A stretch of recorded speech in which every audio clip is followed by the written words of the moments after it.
What's going on, guys, and welcome back to the channel. When I was a kid, I was obsessed with Magic Mountain, and I mean obsessed. I spent hours researching the rides there every day, and even recreated the entire park in Roller Coaster Tycoon 3 before advancing to programs like NoLimits2 and Planet Coaster.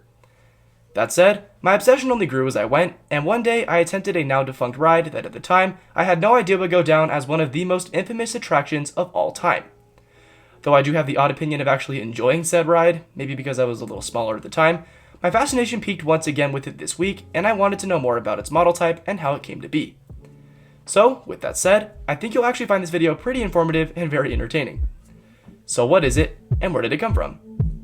This is the story of Intamin Amusement Rides' 4th dimensional roller coaster, the Zac Spin.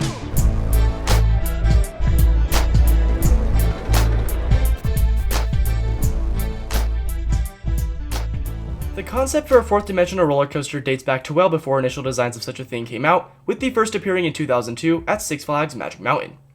This coaster is known today as X2 and can be directly thanked or not thanked for the eventual creation of Intamin's Zac Spin, the topic of today's video.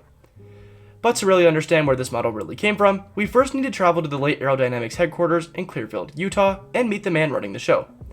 This man is Alan Schilke, and he is responsible for current day coasters such as Steel Vengeance, but was also responsible for the creation of X2, Danoconda, and Egenica.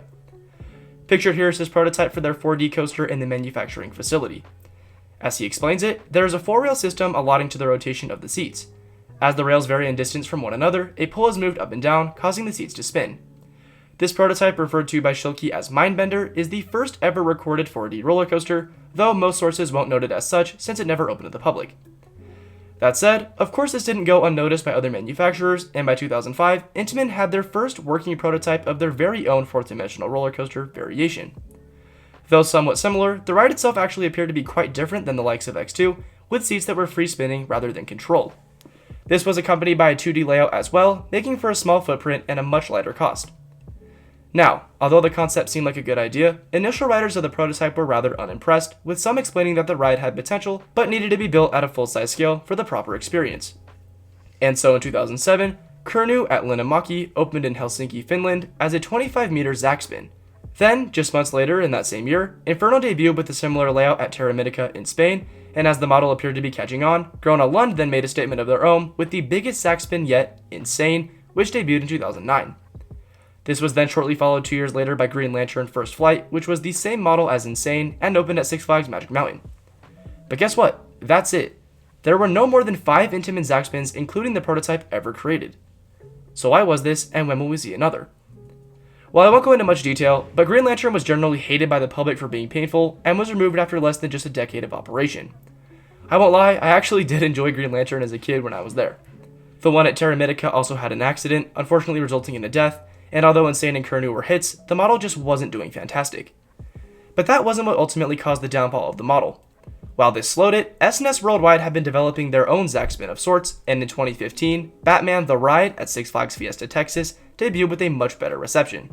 So much so that since then, S&S has gone on to install 12 of these things worldwide, known as 4D free spins. This ultimately outdid the Zac Spin, and it is unlikely we'll ever see another. So what about the ones now? Insane and Kurnu do remain in operation, while Inferno at Terramítica sits SBNO.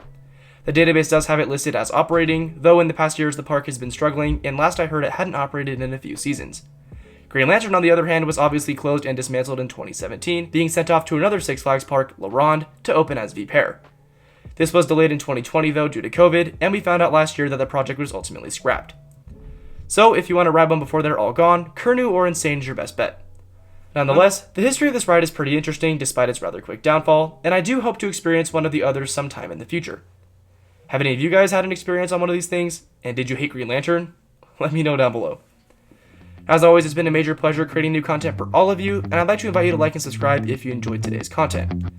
Anything you'd be willing to do helps, so I really appreciate it, and it's funny because YouTube actually pays my college tuition, so yeah, seriously, if you subscribed, that would really help. Stay tuned for another video coming in a couple days as well, and until then, we'll see you all there. See ya.